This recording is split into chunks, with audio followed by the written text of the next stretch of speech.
Everybody jump in a lot. Okay?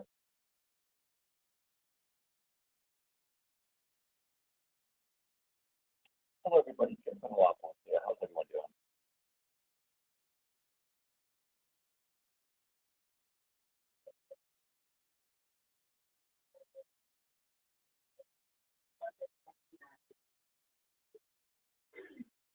Two six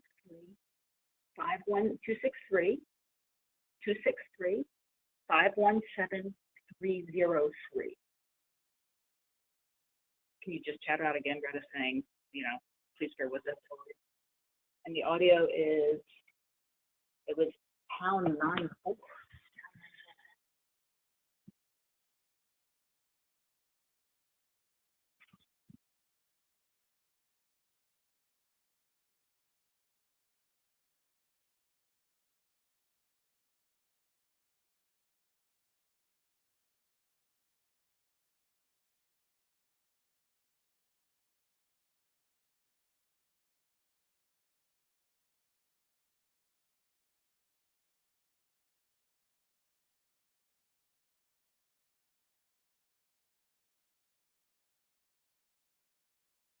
Are you able to hear me now?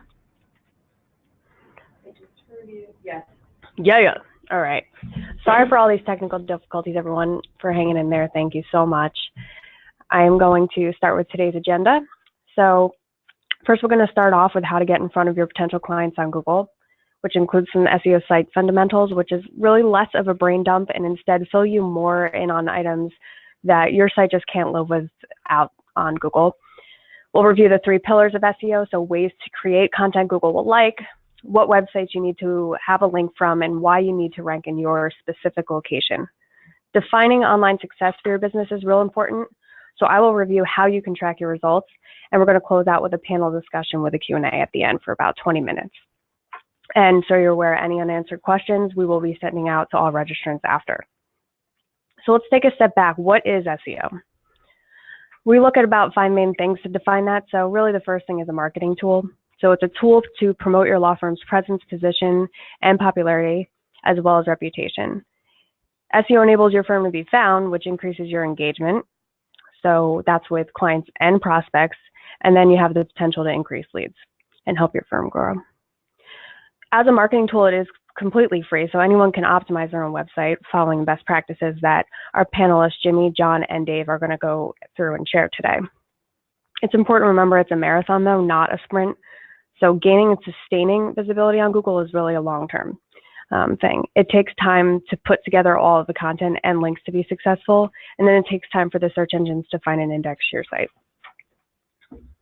When you layer in the fact that the Google's internet rules are constantly changing, as you saw, or actually we'll go through how the Google updates rolled out this year, but with things changing constantly, running SEO is is going to become a serious commitment of time and resources.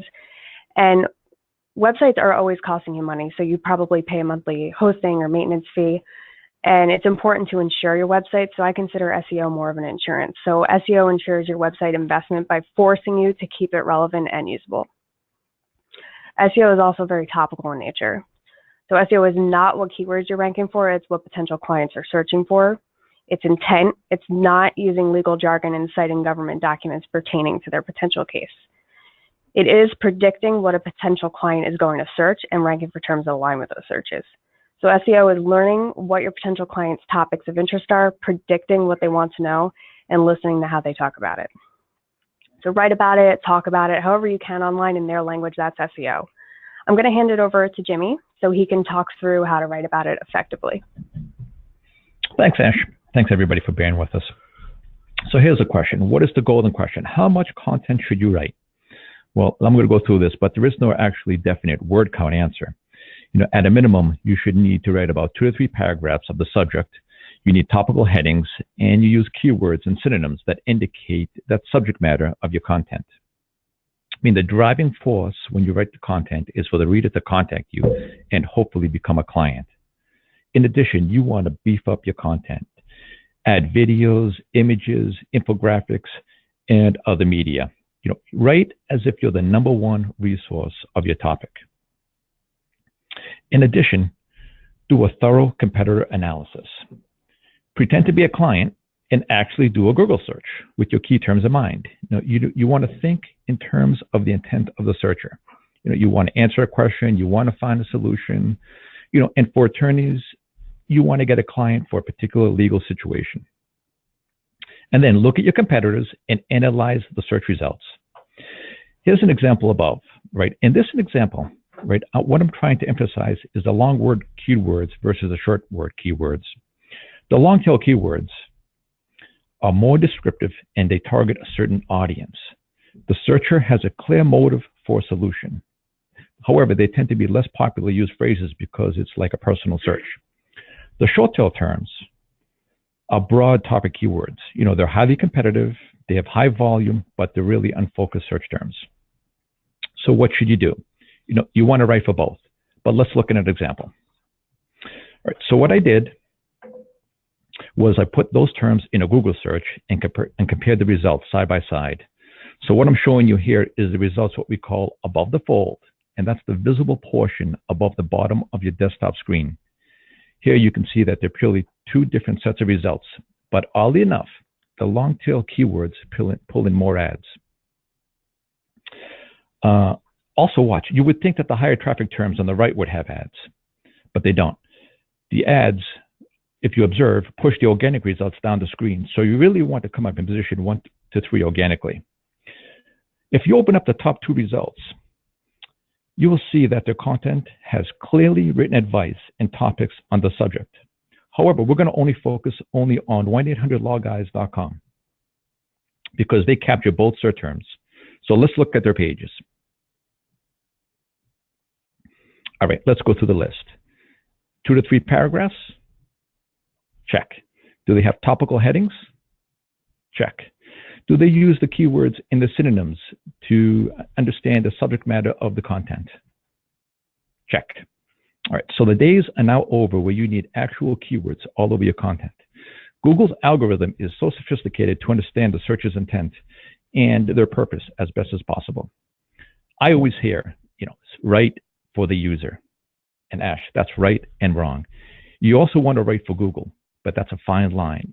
To be in the search results, you have to do a little bit of manipulation of your content to meet Google's algorithm signals. So what do? Okay, you write for a purpose, and some of those purposes are: you want to share personal information, you want to express an opinion, you want to sell or advertise your services, or you want to answer a question on a topic. But according to Google, the 3 most important factors to consider when writing a page are expertise, authoritativeness, and trustworthiness. And let me explain those. The expertise factor. You want to show clear, in-depth professional advice, but this doesn't mean being a rocket scientist. You want to be specific and thorough enough about a topic. and this will capture what we call the long-term and short-term phrases. The authoritative factor. A lot of content on the internet is duplicative in nature, and by duplicative, I mean they're similar in topic. You want to keep that topic, but you want to say something new. You want to go on a subtopic. You want to expand the main thought on the page. You want people to cite your content. And you're going to be the original author, then Google will know it. And then you'll be the authority. The trust factor. That's when you associate yourself with other reputable online companies or people that mention your brand or company. And John's going to go over that very soon. Then, when you have written this content, Google calls this high quality main content, and they define it as factually accurate, it's clearly written, and comprehensive. So let's go back to the question. How much content should you write? You know what? It's whatever it takes to satisfy these requirements. Let's look again at the 100 Law Guys page. All right, the expertise factor. Check. Here, the author provides specific data and examples. He did his homework. The authoritative factor. Check. Author provides specific scenarios, but also note that these are also long-term key phrases in among themselves. The trust factor. Bang. The client provides testimonials and a link to even more testimonials and credibility. So now that you know what you want to have, what should you not have? Roughly, and you really don't want to have any type of little or no original content, no fluff, and don't even keyword stuff. Just follow Google's guidelines that we outlined in the resource section. Let me end this by really short and say, a professional written piece of content will show the expertise in your field and will form a trust in the reader. One thing, do not let your content become stale. Keep up with the news and write frequently. And I tell you why. Google wants to recrawl your site. They want to re-rank your page. They want to show you in the search results. And for the user, it shows further trust and expertise that you are on top of your subject. Remember, though, you can always hire an attorney, copywriter. Attorney can always hire a copywriter or an SEO expert to ensure that the best practices are being implemented. So the second part is, so when you have this written, you need to promote it and link to it. And I'm going to bring it over to John so he can tell you the best practices for linking. Thank you very much, Jimmy. That was really good stuff, really good information about what you can do on your site with content. And I'm going to pick up on that and talk about what you can do off your website, or otherwise known as off-page optimization. So what I'm going to discuss today is backlinks. Now, let's first start by saying, what is a backlink? A backlink is, in its simplest form, a link to your website from another website. So for example, if you're an attorney and you have a link on a website such as lawyers.com or findlaw.com, that is a backlink. So why do you need backlinks? There's three main reasons why. One is exposure. It's more visibility for your firm. More visibility means more eyeballs on your profiles online and your website, which means more potential leads and traffic, which brings me to my second point, referral traffic. The more links you have online from different websites, authoritative websites, which I'm going to talk about in a few seconds, the more traffic you're going to get to your firm website, which means more leads, more cases, more clients, more money. And last but not least, it builds authority with Google. Now, what exactly is authority? It's what Google's looking for. They have their own internal structure and own internal scoring system about how they rate websites. And the more quality backlinks you have to your website, the more authority that you have. So, how do you build high quality links? This is our fourth tip. We have strategic links, we have local links, and we have social media links. Now, what is a strategic backlink? I'm going to explain this very simply. We have examples, Martindale.com, lawyers.com, avo.com, which as attorneys you all know are very familiar with. These are authoritative websites that Google ranks very highly. They have a lot of links pointing to them, and they have a lot of authority in the industry. But most of all, they're relevant to the legal industry. And those are what strategic links are. When you have a link to your website in a relevant directory, such as lawyers.com, avo.com, FindLaw, Justia, anything like that, and it builds relevance. Nobody's going to go to avo.com to find a restaurant. Nobody's going to go to avo.com to find a sneaker website. The second one is local links. Everybody's heard of Yelp, everybody's heard of Apple and Google My Business. And the third is social media links. Everybody's heard of Twitter, Facebook, LinkedIn. Those also help build authority and trust across the industry. All right, here's a couple of examples of attorneys that I help manage. The first one is a Twitter. It's a social media link. Now, the benefits to a social media link such as Twitter, Facebook, LinkedIn is that they are free to create. They build trust. And Google also looks at these links as trustworthy. The second one is an example of a strategic link, which is lawyers.com. And like I mentioned earlier, relevant to the legal industry and also help build authority and trust. Now, I've saved the best for last. I'm sure some of you might be thinking, oh, well, I can easily get a whole bunch of backlinks to my website very quickly. That's not what you want to do.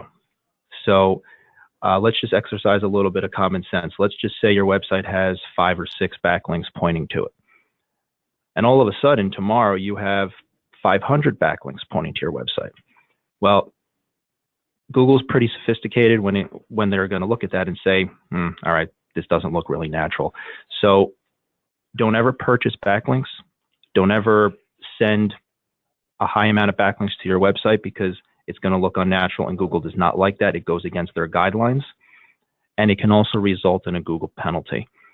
And if you get a Google penalty, what that means is you violated Google's guidelines for ranking factors, and let's say you were on page 1 or 2 initially, you could get knocked down all the way to page 9, page 10, or even de-indexed out of Google completely. And the only way to get out of that is to get rid of your links or any bad links that you may have sent to them, and then you have to go through a very long and rigorous process to get back into Google's good graces. So the moral of the story is don't purchase backlinks and don't do anything that will go against Google's guidelines. If you think it's going to go against the guidelines, then you're right. And now I'm going to pass it over to Dave, who's going to talk more about local SEO. Thanks, John. That was great. So local SEO, we're going to start with the first and most important thing you can do to kickstart your local SEO, which will be getting your Google My Business listing up and running. So this is a free service that Google provides to all business owners, and all you need is an email account to sign up. So you can accomplish this in 5 easy steps. So first, you're going to want to find and claim your listing. So you can follow that link that we provided. That's the link for Google My Business. And once you sign in, you can search for your business and add it to your account. After you've done that, you're going to want to verify your listing. So you can verify your listing in 3 ways: by phone, by email, or by postcard. Phone and email will obviously be the quickest, but you can also choose the postcard option. So what Google does with that, they'll provide you with a PIN number, which then you enter back into the site to verify the listing. So after you verify the listing, you'll need to optimize it and keep it active. So what do we mean by optimizing the listing? So there are, on your Google business listing, there are 6 key pieces of information that you can enter correctly and you don't want to spam it out. So the first one is your firm name. So this should be your real world business name. It's how you answer the phone. It's what's on your company letterhead. Your firm name should not read something like New Jersey personal injury and car accident lawyer near your server in Bergen County, right? That's what we call spam, stuffing in those extra keywords and not portraying your business information correctly. So this goes directly against Google's guidelines, and it'll actually hurt your listing because you can actually be flagged as spam, and you run the risk of being suspended or removed from maps altogether.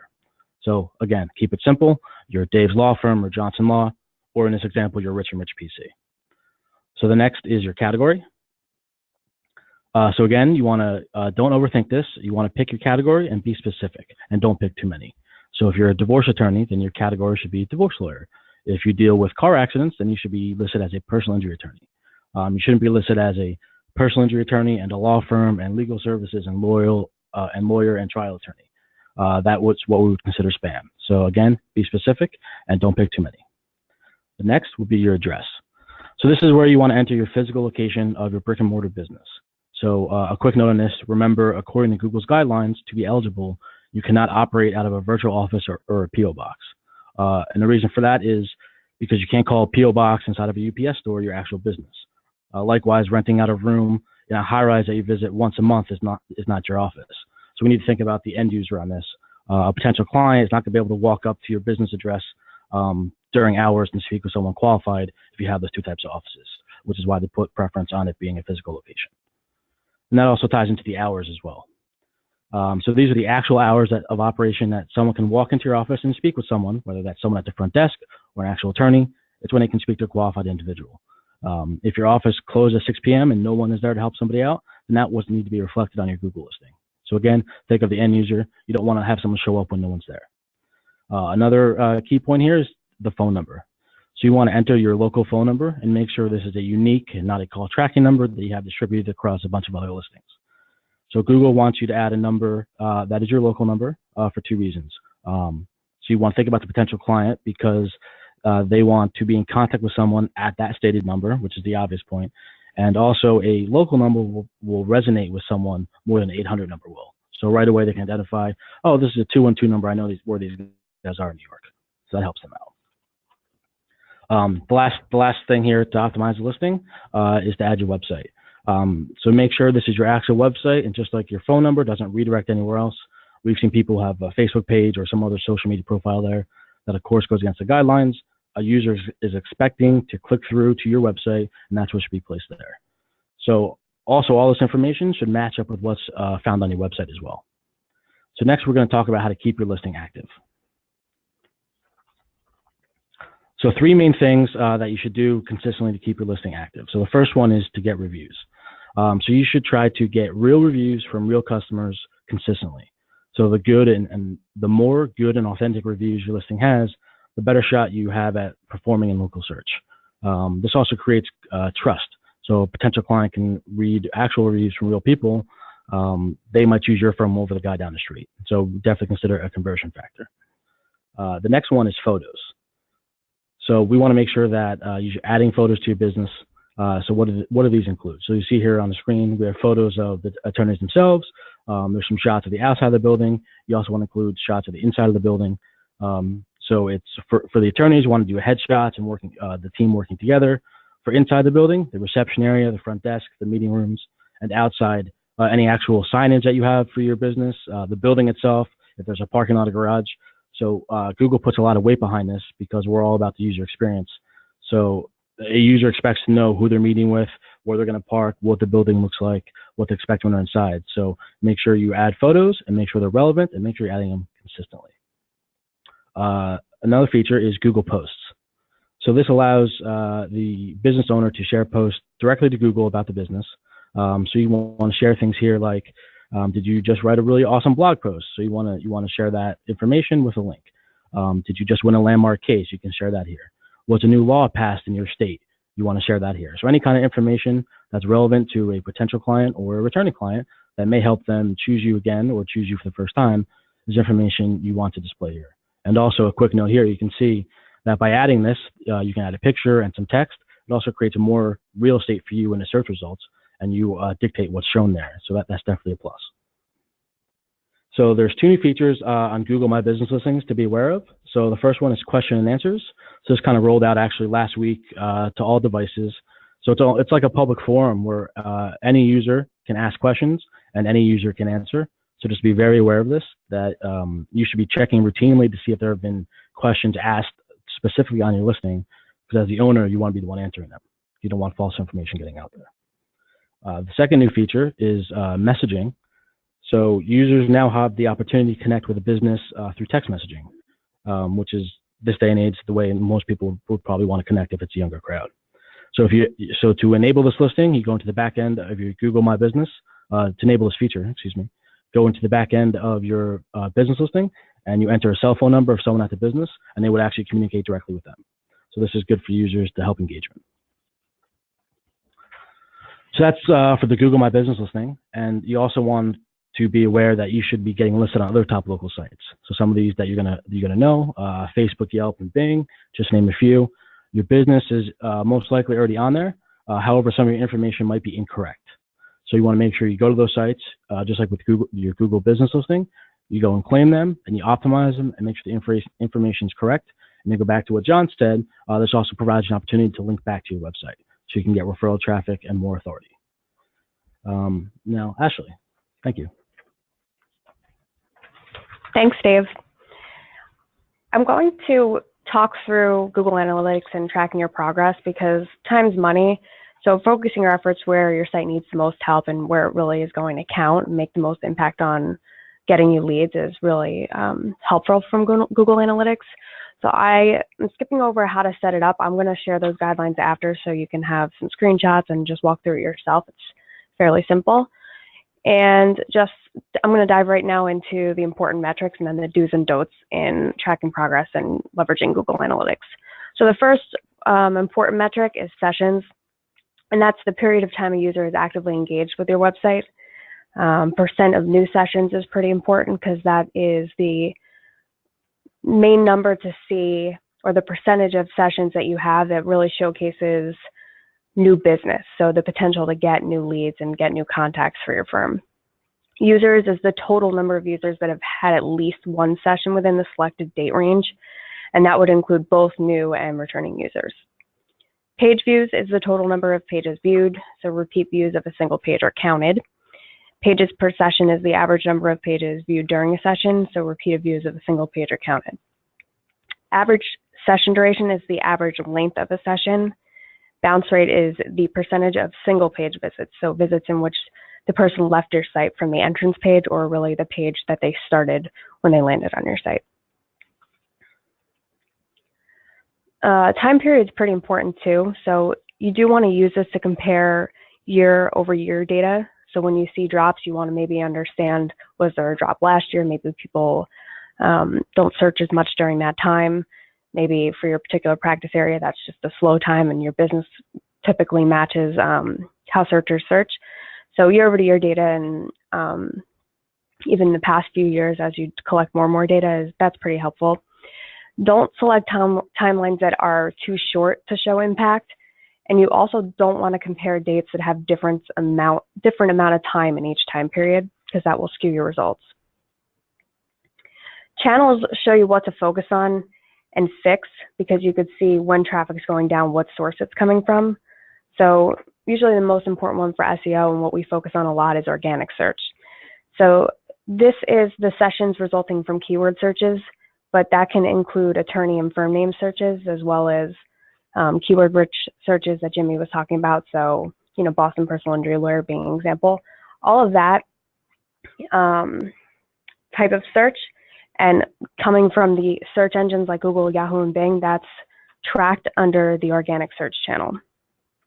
Direct traffic is sessions resulting from the user typing the website URL into their browser and navigating to the site directly. And John and Dave went over this before, but when he reviewed backlinks and a good link, that's not only a ranking factor to have that backlink, but also one that brings in additional targeted traffic.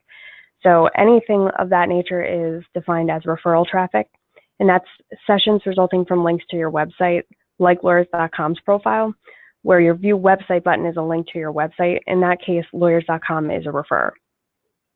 And I left social traffic off the slide because although it's important for engagement goals, it's not necessarily a high traffic driver or necessarily a high lead driver for law firm sites. But social traffic is sessions generated by social media profiles like Facebook, Twitter, and LinkedIn. So when selecting channels and comparing visits, it's important to understand that not all channels drive the same leads. And although social may be a great influencer, it doesn't typically lead to as many emails, chats, or calls as organic or referral, like Martindale and lawyers.com. So for this reason, looking at engagement with your site and how relevant your page is to a user, that's really what you want to focus on when you're looking at the social channel. And some engagement metrics that are important are page views. So page views are the total number of pages viewed. Bounce rate is another good one. And then pages per session is another really good one. And that can provide more insight to you when looking at how effective your site is for traffic coming from those channels. So the higher the page views, the lower the bounce rate, and the higher the pages per session, the more sticky your site is and the more engaged potential clients will be. So we're going to move to our panel discussion, and we're going to talk to our experts. And we'll start with questions from you. And our first question that we're going to do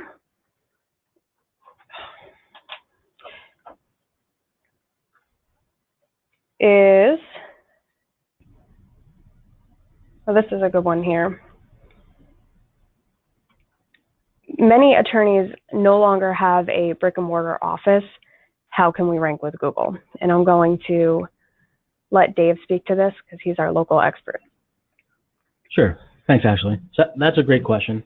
And there's two things to think about with this. So you have the opportunity to rank on Google in the search in the local section and also in the organic section. So the organic section is after you do a search and you see the map, all the blue links underneath it. So to answer the question, if you have a brick and mortar, or if you don't have a brick and mortar, how can you rank? So you can create pages of content on your site that speak toward a specific locality, and you have it, if it's written well and it goes with what's on your website, and you're able to acquire some links for that, you have the opportunity of ranking for those local searches in the organic section. However, also there is a chance that if you are in a virtual office, that you can rank on Google. Just be aware that there is a filter now in place. So this update happened last year called Possum. So if you're in a virtual office with 10 other personal injury attorneys, Google is going to filter nine or even all of you out because they want to show a better result for the user. So just be aware of that. So it is possible if you do have a virtual office, just however, be aware that that does go against the guidelines. So if it's brought up or they find out, your listing might be suspended. But you do have the opportunity. They will filter some people out. So yeah, hopefully that answers that question. That's helpful. And then there's another question that kind of piggybacks off that, and I feel like a lot of law firms and attorneys from certain firms have this. What do you do if you work from home? There's a comment here. I don't always have to meet my clients. If and when I do, I meet them at the state bar. Yeah. So if you work from home, you have an opportunity to create a service area business if you want to on Google. So that's where you kind of you can hide your address, and it's mostly for like the plumbers and electricians who obviously don't have people coming to them, where they service other people. So you can set your radius of, hey, I will go travel 40 miles to meet with someone. So that's a specific setting inside your Google My Business listing to do. Okay. And there's another really good question about, similar to Google My Business, because it piggybacks off the messaging piece. They want to know if there's a way to assign 1 or 2 point people, really admins, to whom those messages are sent. Is that possible? Yeah, so right now it's only one. So you enter one message, and your phone number is actually hidden too. So you don't need to worry about your number being public to the end user. So yeah, right now it's just one person that is synced up with. Okay. There's a lot of good Google My Business questions here.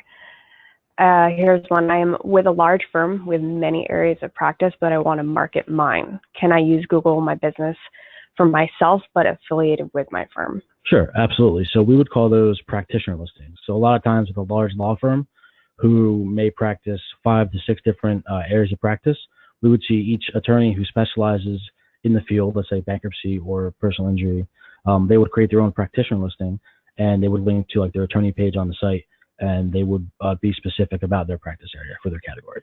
And so the large firm, the whole firm itself, would be listed as like a law firm on Google, and they would be listed specifically for the practice area. Okay. Switching gears a little bit, I have a question about blogs. So Jimmy, I'm going to ask this to you. If someone navigates to a blog post, reads it, and then leaves, does that count as a bounce rate? And is that necessarily a concern? The bounce rate can be good or bad. I mean, if the person goes to a page and finds what he wants and leaves, that's a good thing. So it depends on the intent of what the page is there to accomplish. Is it, does he find the information? Is it something that's informational that you want him just to visit that page and leave? Or do you want him to lead to another page? So it depends on how you structure that particular content page. Okay. Back to Google Places. This is a really, really good question. With Google Places, or Google Places of Business, which we know as Google My Business, if your firm has 3 locations, would it be best practice to create 3 Google Places of Business? So in this case, we had Edmonton, Calgary, and Yellowknife. Yeah, so you should create a business listing for each location that you have an office in. So if you have an office in those 3 geos, you should have a business listing on Google for all three. Okay. And Jimmy, this is back to you. How frequently should a firm be adding new content to a website? Oh, I get that all the time. You have to be the authority. You have to know. You have to be on top of your game. If something new comes up in your industry, in your subject, your topic matter, you have to write something about it. You have to keep on top and have Google know that you know the newsworthy events. So if it's every day, write every day. If it's 2 or 3 times a week when you have the time, you should do that as well. Mm-hmm. And that could be anything on the site, even blogs. Right. Yeah. What I use the blogs as supporting content for the main content. The website is your main pages that you want to rank in Google or have customers or clients come to that page and find information about yourself. The blog, you want to write something newsworthy. It's there in chronological order, and always relate your blogs to your main pages. Okay. This is a question that all three of you, I'd like you to hear from all of you on this.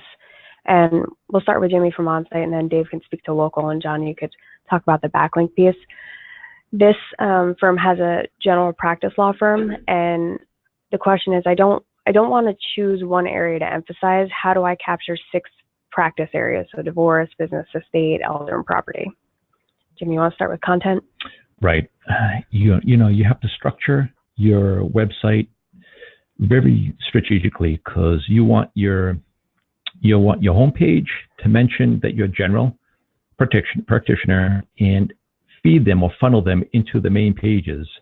What Google ranks is not actually your web page or your website. They rank your web page. So write your web page as you're the #1 authority on whatever subject matter it is, and then keep on writing, keep on using that particular page as subtopics to other pages, and for every practice area you have. Yeah. Okay. And then let's talk about the local side of that. How do we handle a general practice firm? Yeah, so it can be a little complicated depending on how many you have, but you want to structure it the same way that we kind of talked about before. You'll have a main listing, which would be your firm, and like for example on Google, and you'll be listed as law firm. And you would have some practitioner listings that would be specific to their specialized practice. Sometimes it's hard to do because that creates a lot of listings and it's hard to manage. So let's say you have some sites allow you to add more than one category. So Google will allow you to add more than one category, something like Yelp. But it's like a fine line of adding too many, whereas you should be creating practitioner listings.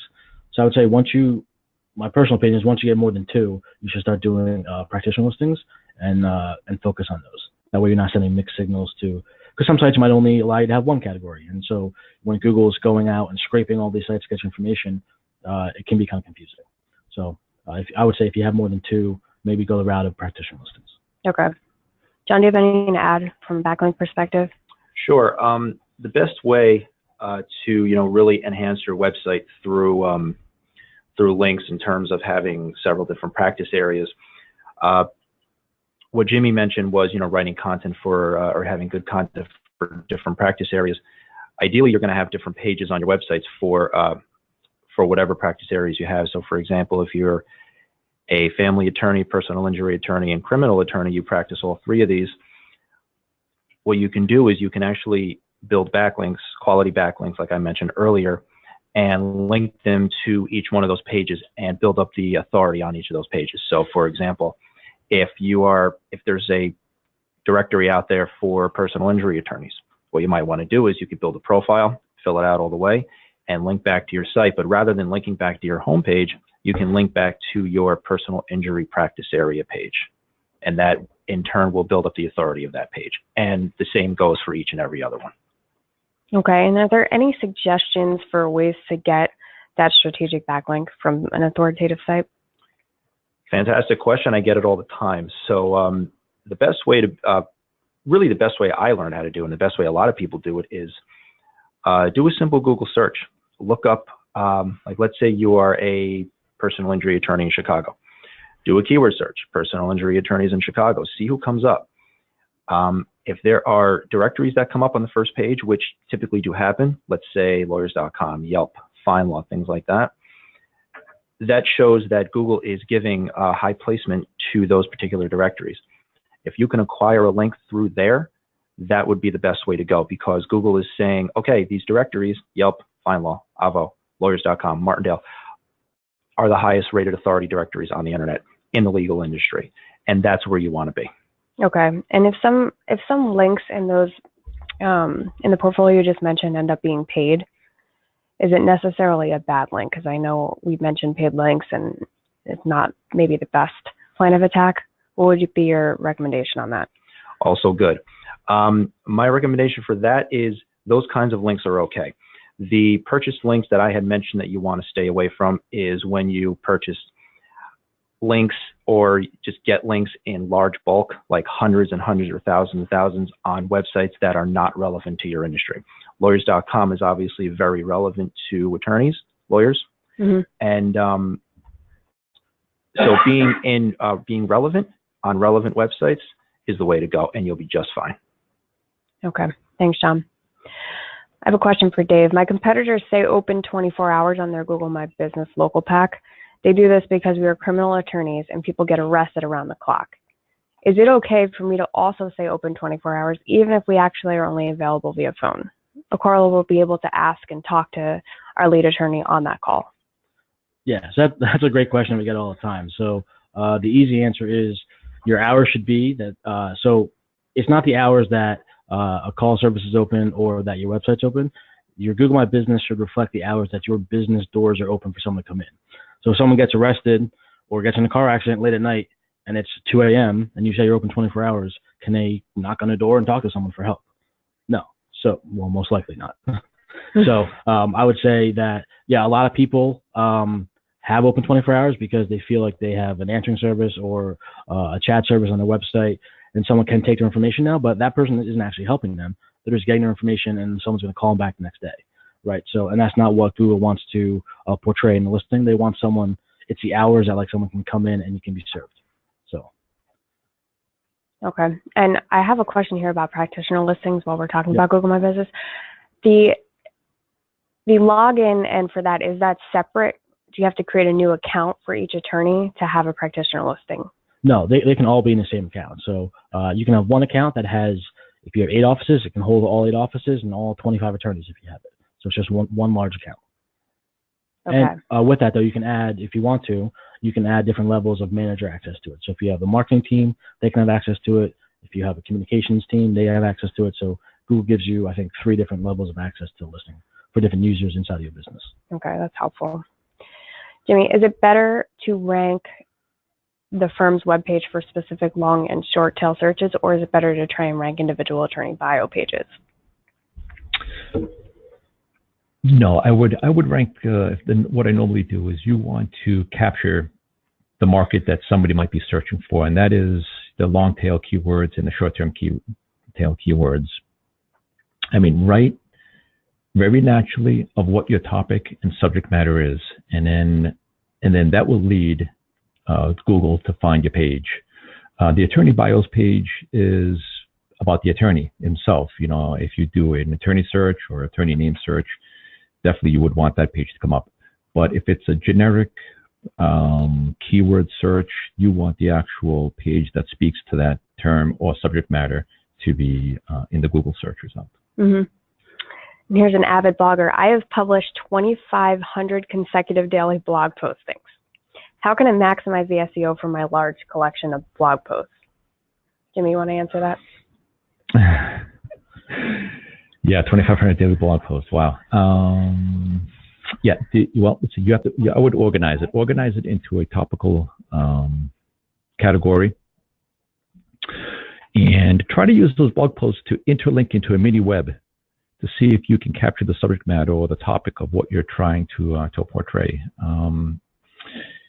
Just try to organize the blog, keep up with it, like you said, and yep. And I'll give it to Dave wants to add to this as well. Yeah, and I think too, if you're publishing 2,500 consecutive blog posts, you might be repetitive in nature. unless there's that many things to actually talk about that are unique. So I think you got to be careful with putting out the same information over and over again, because it's not going to really help your SEO effort. So I would say if there's 2,500 consecutive blog posts and they're really informative and on different subject matters, yeah, organize it like Jimmy said, or take a step back and do you really need 2,500, and maybe skim it back to maybe it's once a week, but it's a really good one. That way you're not duplicative in content. Right, I agree. I mean, you have to use what actually had in your analytics. See what if people are visiting that particular blog post or not. Which blog posts are really driving traffic, or what terms are driving traffic to those blog posts, and just analyze it through analytics. Right, and those engagement metrics are key for that. So just looking at bounce rate, how average session duration, how really long are they reading these blog posts, and just think about how long your post is. If it's matching how long it takes you to read the post, that's great. Maybe your post is a little too long though, and you could scale it back in that way. Maybe not the amount, but just the amount that you're actually including in each individual post. I have a really good question. If I could give a winner, this would definitely be it. Dave, I'm going to ask you this one. For Google My Business, if we conduct a client survey and have a third-party aggregate the results and then input the results into the review section of Google My Business, is that helpful, or will it result in a penalty because all of the reviews are entered by the same third party? So just first and foremost, you won't be able to do that. So to have a review added to your Google My Business listing, it has to come from a unique Google account. So you can't just dump 50 reviews in there or 100 reviews. That's not going to work. But also take that same approach to, that doesn't seem natural, right? So kind of what John said about links, does it make sense for you to, if your listing has been on Google for a year or two and you have 5 reviews, does it make sense that you got 100 in one day? No, that looks unnatural. And that'll end up hurting you in the end. And so, yeah, so first of all, there'll be no way to do that. Second of all, definitely avoid that. You want your reviews to be from actual users. So there's different ways where you can email them a link that says, hey, leave me a review on Google. And just be careful with how frequent you do that. And make sure that people aren't leaving reviews from inside your office using your computer. Because that's not what it's about. Okay, and I'm going to wrap this up. This will be the last question. How do you fix bad or inaccurate info for a listing? And Dave, you could start, but I'm sure John may have some updates too for the backlink side that's non-local. Yeah, so that's great. So the things you want to make sure are consistent is what we call NAP. So that's your name, address, and phone number. So when you find all those sites, whether it's the Yelp, the Facebook, all the local sites, you're definitely going to find inconsistent information, especially if you've moved or you changed your phone number or your firm name changed. So to do that, it's the same kind of way that you would do with Google My Business. So you go to that site, you create an account, you log in, and sometimes you have to verify, sometimes you don't. Then you just go and you literally go into the back end and update the information. Like I said, some have a verification process where it might be phone, but the best way to do it is to go to that actual listing itself, and you can update the information. Okay, and John, does it work the same with other non-local backlinks? Yeah, most of the time, yes. I mean, really the key there is to, there are tools out there where you can check your links and see where you're listed. And yeah, for a lot of strategic links, local links, anything like what Dave mentioned, the best way would be to go in. You can even claim some of these profiles if these profiles were created automatically, which Google sometimes does. This information is syndicated across the internet. And if you do find inaccurate information, yeah, you can, like Dave said, create an account, claim the profile, and just log into the account and change your information if your URL happens to change, which happens all the time in the attorney world. So it's, that happens quite often. Okay, and content and backlinks we talked about a lot. Does video count as content, and is it helpful for optimization? Jimmy, we could start with you with video. Yeah, video is great. It's a great tool, you know. Like I said, your content should contain, or your web pages should contain every type of information to a user and to Google, to show that you know what you're talking about, you're up to date, you have a video that describes what you're talking about. And that video can be on site, it can be off site, you can use YouTube. And all of that will be helpful. And that's all helpful for us, yeah, definitely. Okay. Dave, John, did you have anything to add? Yeah, I would just say that to make sure that if you're doing video, you're not throwing the same video on every single page of your website. And make sure the video pertains to what the page is talking about, because you want to think about the end user. Will this video help the user? and it's always good to make them shorter rather than longer. We suggest, a minute 30 to 2 minutes is probably a good length if you can get the point across. You don't think someone's going to watch an 8-minute video on your site? Probably not. So, and just remember, if your video is also hosted on YouTube, you can do some YouTube optimization, as YouTube is the second largest search engine from Google. So same kind of thing, you can add titles and descriptions, and you can actually add links back to your website, back from Google as well, so to get traffic from YouTube back to your Google. Sorry, John, that stepped on your toes. Yeah, that about covers it. Thank you, Dave. Yep, that about covers it. What I was going to mention was make sure to drop a link into your description so people can call you. If your video is that amazing and they just feel the urge to call you, they're going to need some way to contact you. So. Okay. We've covered a lot today in a short amount of time, so we want to leave you with a checklist to help you get started. So create high-quality content. Don't cut corners when creating your content. Build high-quality links. Include network opportunities in your link strategy. Verify your Google My Business listing. Optimize your Google My Business listing and keep it active, and get listed on other local websites. So those who registered will receive these 7 tips along with guidelines on how to set up Google Analytics to track your site's progress. And also, I did see this question come in. We will be sending out a recording of the entire webinar, including the Q&A session. And we have some resources at the end. So a lot of questions about, does Google post anything on how to SEO and how to, what their guidelines are? So Google Webmaster Guidelines are in there. That's the Bible of SEO. And we have a lot of other links that you can check out at the end. So thanks, everyone, for listening in and asking good questions. And also a big thank you to our panelists. So thanks, Dave, Jimmy, and John.